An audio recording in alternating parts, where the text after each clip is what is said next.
FBI arresting a man allegedly plotting an ISIS-inspired attack for Election Day.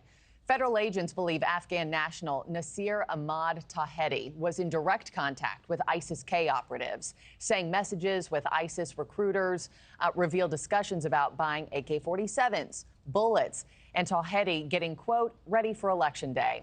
The 27-year-old was a security guard for the CIA in Afghanistan, and here on a special immigrant visa with reportedly no red flags that ever waved during vetting. Joining me now, I have Bill O'Reilly, host of No Spin News. Bill, good morning to you. First, let me just get your take on this story and how concerned Americans should be on November 5th. Well, very happy that the U.S. intelligence services isolated this guy, number one. Number two, I don't think Americans are naive. They know that the jihadists are going to try to hurt us. It's just a matter of when and how.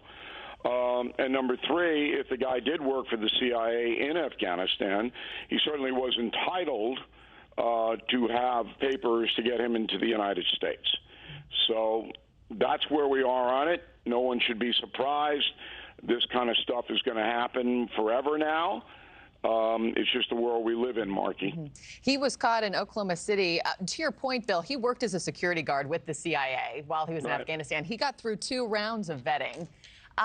Make that make sense for us. Well, it's not hard. I mean, the guy's in Afghanistan. We're fighting a war there. He's guarding our security people in Kabul, and apparently did a good job doing it. So why would you be suspicious of a guy like that? He's got to get out, because if the Taliban found him, they'd kill him. That all makes sense. I mean, this stuff happens in war. This is what happens. Now, why he turned, I'm sure the U.S. intel services have squeezed that out of him by now. They wouldn't have released. This is an interesting part, and you might know I wrote a book called Killing the Killers. This is how it works. So they got him. They squeeze him.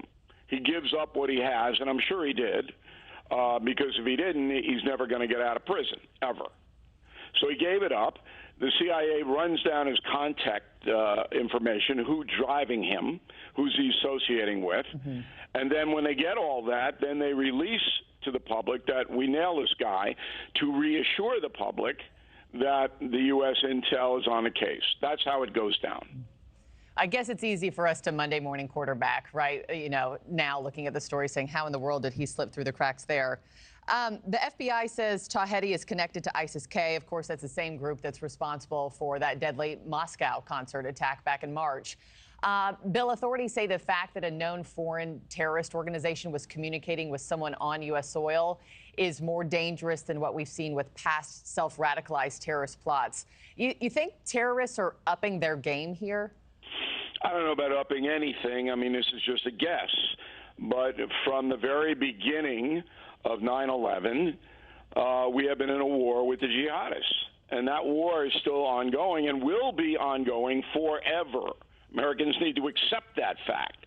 The jihadists are never going to stop trying to kill not only Americans, but a variety of other people all over the planet. This is what they do. And I believe, you know, after researching and writing Killing the Killers, we do have the finest intel, the USA, in the world. And they have kept us relatively safe for 23 years, which is pretty damn impressive. So, I mean, all of this is of concern, but I think we keep it in the fact-based category. We're just 20 days out to the election. A lot of media is focused on the polls and how both candidates are trying to win over certain groups of voters. We've been talking about that all morning. You think Americans should be more worried about terror attacks like these? I think Americans should be more worried about an open border and the insanity that the Biden-Harris administration imposed on the country.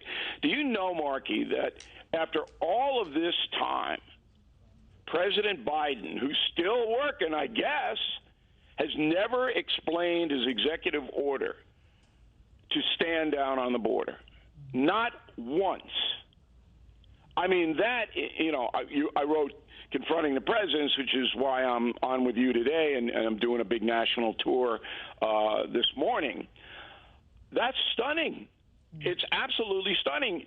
Thanks for watching, everybody. Go to joinnn.com to find NewsNation on your television provider. Also, don't forget to click that red subscribe button below to get more of NewsNation's fact-driven, unbiased coverage.